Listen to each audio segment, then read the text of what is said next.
Let's talk about everything that went on. DJ, go ahead and go with it. I only saw the last quarter of the game, so give us your thoughts on the Friday evening matchup between the two schools. Well, I mean, after the first two drives, I was very, very pleased with how they were playing. They had two drives, over 80 yards, producing 14 points. They just really marched right down the field. Then after that, the offense went stagnant for the rest of the game. I think Stanford really controlled the clock and was able to get Washington's offense out of rhythm.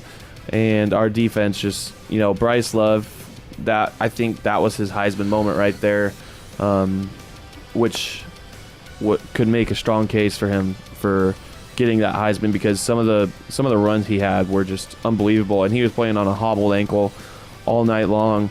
Something I want to put to you guys going forward is should Jake Browning be the starting quarterback of Washington next year? Next year you're gonna get into another hypothetical? Yeah. We're not going to sit here and talk about how the Dogs got beat. We're going to No. They got beat. They got outplayed. Who says he's even in school next year? I'm assuming he would be. Why wouldn't he be? He's not NFL ready. Why not? Yeah, he's not. He's not good enough. Why not? Because the eye test. He doesn't possess the arm. He doesn't possess the arm strength. Okay. To make the type of throws in the NFL that he needs to, and I think, based on just that, he's never going to be NFL ready. His arm is he's never going to get stronger than he is right now. Yeah. Well, no. I feel like he's hit his peak. He had a great high school career, but he is. I think he's already on the downfall, in my opinion. Ooh, I think that might be a slight overreaction to. You're wrong. Where's my this wrong? Wrong. People are questioning Jake Browning's ability, and that's okay, but it's the wrong way to go with the story. It's wrong, because he doesn't have nearly as many weapons as he has to throw to. Yeah, you can take that angle, too. I can be a way better player depending on who's on the floor or on the field with me. Mm-hmm. Right? Yeah. I think the same thing for Jake Browning. When he can just throw a deep ball to John Ross down the sideline, and John Ross, all he has to do is run past someone because he can and he could, Jake Browning looks really good. Yeah, but you take that away and Jake Browning looks like an average quarterback, and people blame Jake Browning and say that he's not that good. No, it's the people around him. That's the situation for Jake Browning. Yeah, but the same case could be made for he just hucks it up there and John Ross runs underneath it, or they run a simple screen pass and John Ross turns it into an 80-yard touchdown. So throwing a deep ball and just throwing screen passes, that's not that hard. We're arguing the same thing, but with the different side. Yes. That's a great argument for me to say that, Jake Browning's the same dude he was last year. Why are people getting mad at him? He had better targets I guess it was just masked better last year. Is that fair? Jake Browning isn't that good? Yeah, Jake Browning, in my opinion, has never been that good. He just had... Okay. Say something, please. Say some words. I hate to look at one game and overreact to it. You can definitely make that case that he hasn't been a star quarterback by any means at his time at UW. He looked very good last year, though, but as Christian did mention, he also had more people to throw to. I don't think, looking at him, that he's going to ever be a starting quarterback in the NFL. I think maybe a backup quarterback. I'm not even sure if he's going to get to that point. So I will agree with DJ that he's probably not that good.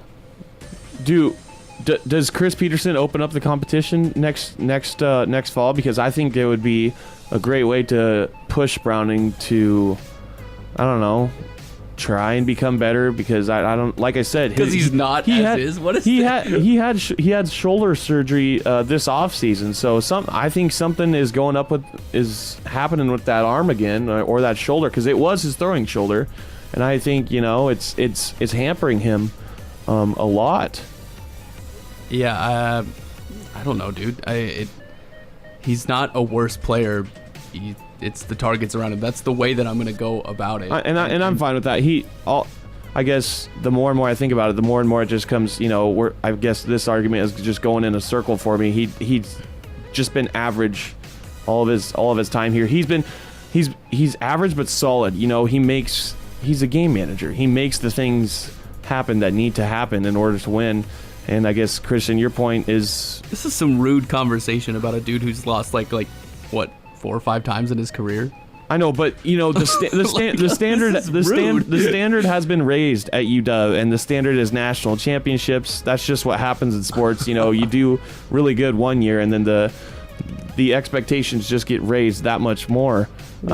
So I don't know. I think we have to be careful and not make it sound like this is a lost season. I mean, obviously they're not going to win a national championship this year, but that doesn't mean that it's not a good season. If they go 10-2, still win the Pac-12 championship game, that's still a good season. Yeah, they still. I don't know if they're going to win even the Pac-12 North, because I see Stanford going and beating Cal, and then with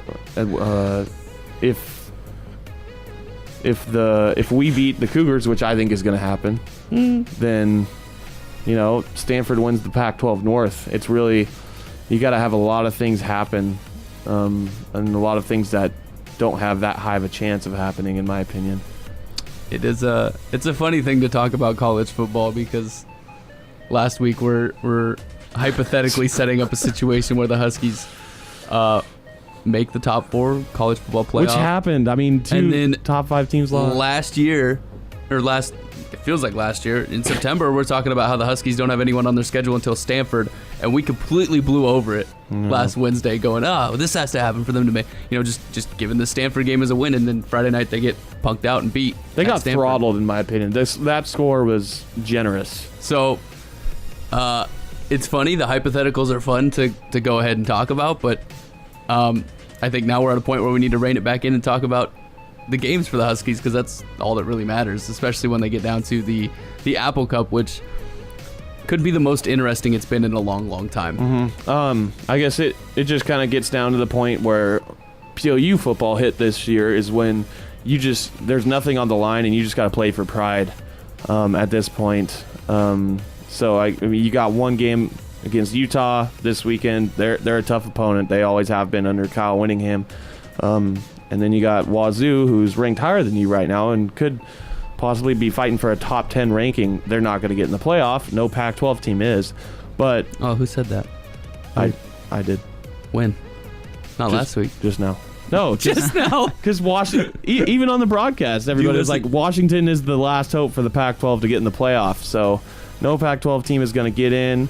I see UW. I could very well see them going 1-1 these last 2 weeks. So I don't know. And you got to listen to these clips of these shows when we put them on YouTube, DJ. Go back and hear who said that last. You said it. There you go. Look at that. I'll give you credit where credit is due. That means a lot. Oh man, Seth, you got anything to add before we get out of here? Pains me to say. Well, why? Everything's been so rude. I like it. Go take a nap at relaxation. I like it when I'm right, man. Well, I was wrong. Don't worry, he'll edit last week's show out like he did earlier in the year. I'm calling you out for that one. I'll leave it. We did talk a lot about Jake Browning today, and I don't think that's completely fair. I think we also have to complain a little bit about the defense. Their effort was let's talk about the best. That's not very good. I guess they let Stanford run, pass all over them, convert on third down over and over again. I tweeted at you, DJ. Yeah, Did I not? I was no. That was the best team in the in the country defensively. And then my answer was statistically yes. So bad. Oh my But God. now not anymore. 30 points. I guess why I complained about Browning so much today was the last play where he it was 4th and 20 and he decided to run it like that. You're a junior. Yeah, that was JV. You're a 3-year starter. I guess that's just kind of, it left a bad taste in my mouth and was the most prominent thing. So that was all emotion right there. I even tweeted about that too. Oh, we got to get out of here. We're way over our time. By the way, if you want to follow me, it's DJ Winter 87 on Twitter. Seth, here's your chance. Go ahead. Go ahead. Not subscribe. Follow me on Twitter at Seth Bershing. Are you sure that's right? That is right. Are you sure? That is. You sure I'm double checking my Twitter handle real quick right before now. we get out of here, because I think it's _ Seth Bershing. Oh, I didn't even get my own Twitter handle right. Mine is still DJ Winter 87, so go follow me. You already follow me, so I don't have to pimp my own Twitter handle out there. Okay.